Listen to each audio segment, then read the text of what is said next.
Samuel POV. Dude, nakauwi na pala ang kapatid mo. Sabi nito sa kanya. Yeah? Just yesterday tumawag sakin, nandito na pala ginulat na lang ako, kahit sila mom hindi sinabi sakin. Sagot niya dito. I saw her at my hospital, may kasama siyang babae at buntis ito, dagdag pa ni Arnold. That's why she told me she can't come home last night.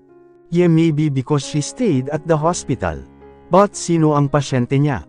I checked the name a certain Lauren Harrison. It's like the name is familiar. How is she related to the late Mr. Harrison? Tanong niya dito. I don't know dude, maybe kapangalan lang, but you know dude, she's familiar to me, parang nakita ko na siya. Maybe one your flings. Dude, asar niya dito. No dude, she's really familiar, ulit nito. Okay, dude, just call me if my sister's still in your hospital. Lalabas na sila ngayon, the patient is okay already, stress lang ito masyado kaya dinugo and muntik na siyang mabangga ng kapatid mo, that's why your sister taking care of her. What dude? Nag-drive naman itong mag-isa. Naikuyong niya ang mga kamao, nang malaman na nagmaneho naman ang kapatid, at muntik pang may masagasaan na buntis. Oh dude, easy, relax, okay naman yung babae, kaya wag ka nang mag-alala, pampakalma nito sa kanya. I always told her to bring the driver, pero ang tigas ng ulo talaga. It's fine dude, she's old enough.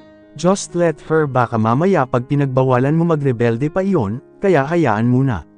Anyway, I need to go, dumaan lang ako. Dude, salamat sa pagbisita, call me if my sister is still there.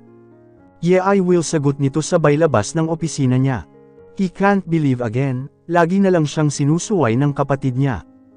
Pero ano bang magagawa niya, kung sarili nga nilang magulang pinabayaan ito sa lahat ng gusto nitong gawin, pag sinite niya magtatampo lang ito, yun ang ayaw niya mangyari. Kaya tinawagan niya na lang ito. Saan ka na naman? Hi kuya, kamusta? Where are you baby? I'm here now at our house. I have a friend with me, dito muna siya titira. Kasi wala siyang mapupuntahan, ayaw ko naman na mapahamak siya kasama ang anak niya, okay lang ba sa'yo kuya? No problem baby, pupunta na lang ako dyan mamayang gabi. Okay kuya, see you later, bye. Bye, take care baby, sabay putol na niya ng tawag dito. Nakahinga na siya ng maluwag, nang malaman nakauwi na ito sa bahay nila. Uuwi na lang siya mamaya, para makita niya ito, isang buwan din na hindi sila nagkita, kaya namimiss din niya ang kakulitan ng kapatid niya. Lexi is 5 years younger than him, akala ng mga magulang niya, hindi na siya masusundan pero nagkamali ang mga ito, pero 5 taon muna bago siya nasundan, kaya mahal na mahal ito ng mga magulang niya. Kaya kahit ano hilingin ito, wala siyang hindi binigay dito, that's how he loves his sister so much. Kaya sino man ang mananakit dito makakatikim muna ng kamao niya.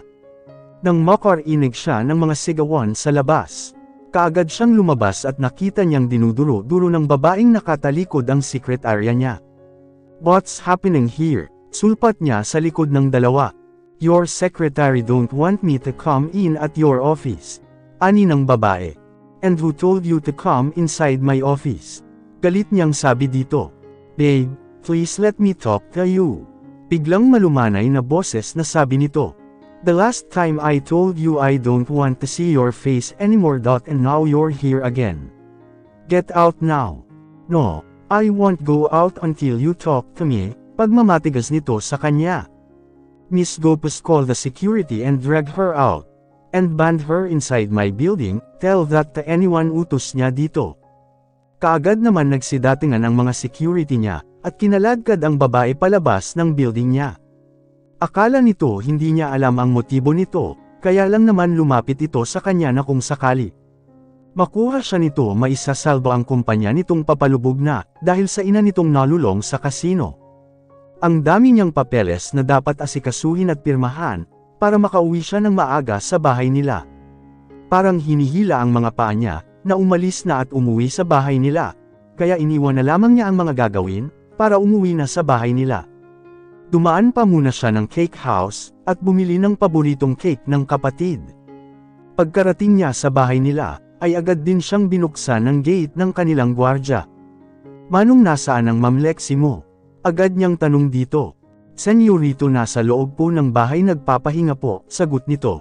Sige, pakipark na lang ng maayos ang kotse ko, at binigay dito ang susi ng sasakyan niya. Opo, senyorito, ako nang bahala dito sa sasakyan niyo. Sunod nito sa kanya, pumasok na siya sa kabahayan, tahimik ang loob kaya alam niyang nasa silid nito ang dalaga, baka natutulog pa mamaya na lang niya ito puntahan. Dumiretso na lamang siya ng kanyang silid, para makaligaw muna ng mailapag sa kusina ang cake na binili, at hindi makita ang kapatid. Ngunit laking gulat niya nang makitang may nakahiga sa kama niyang babae, agad niyang nilapitan ito, at gisingin sana para lumipat sa ibang room. Pero gayon na lang ang panlalaki ng mga mata niya, nang masilayan ang itsura ng babaeng natutulog sa kama niya. Sa tagal ng pag-isip niya dito, kung paano niya ito makita, dito lang pala mismo sa kwarto niya matatagpuan. Para siyang nakakita ng libo-libong anghel sa tuwa. Gusto niyang sumigaw sa tuwa, pero baka magising ito, kaya tinitigan na lamang niya ito, at hinaplos ang maganda nitong pisngi, at tumabi dito ng higa, hanggang sa nakatulog siya. Naalimpungatan naman si Lauren nang may maramdaman na may nakayakap sa kanya, kaya agad din siyang bumangon at tiningnan kung sino ito.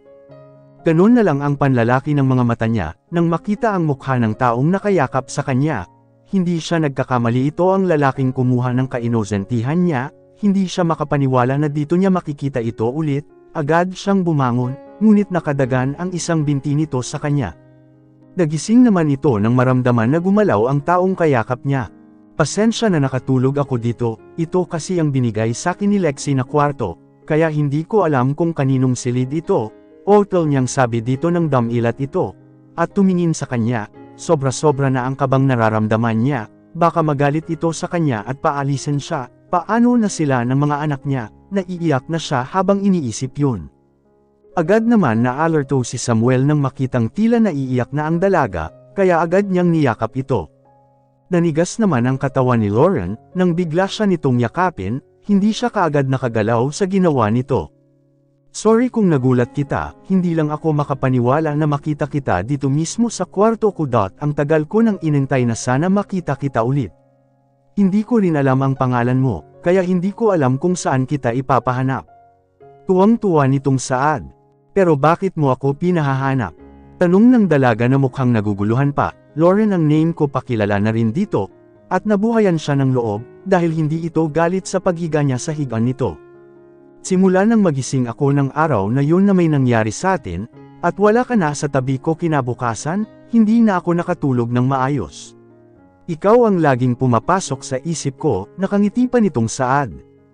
Pasensya na, natakot ako na baka anong gawin mo sakin pag naabutan mo ako sa loob ng kwarto mo, kaya dali-dali akong umalis noon, ngunit wala akong pera, kaya kumuha ako ng pera sa wallet mo, pasensya ka na, nakayukong niyang turan dito. Oh baby, alam mo ba inantay kong sana nabuntis kita, para kung sakali hanapin mo ako at pumunta sa opisina ko, pero mahigit isang buwan na hindi ka pa rin nagpapakita, kaya nawala na ako ng pag-asa na makita pa kita. Inisip ko na lang siguro hindi kita nabuntis, kasi hindi ka bumalik o nagpakita man lang, natitiyak ko naman na mukha mo ang itsura ko, panigurado pa nito. Nahihiya kasi ako baka hindi mo ako makilala, at ipagtabuyan lang at hindi rin ako makalabas ng bahay namin, nakayuko pa rin niyang Saad dito. Naputol bigla ang pag-uusap nila nang pumasok ang kapatid nito, at nagulat sa nakitang ayos nila, na nakayakap ang kapatid nito sa kanya. Bigla na lang itong pumasok ni hindi man lang kumatok, kaya magkasabay pa silang nagkagulatan.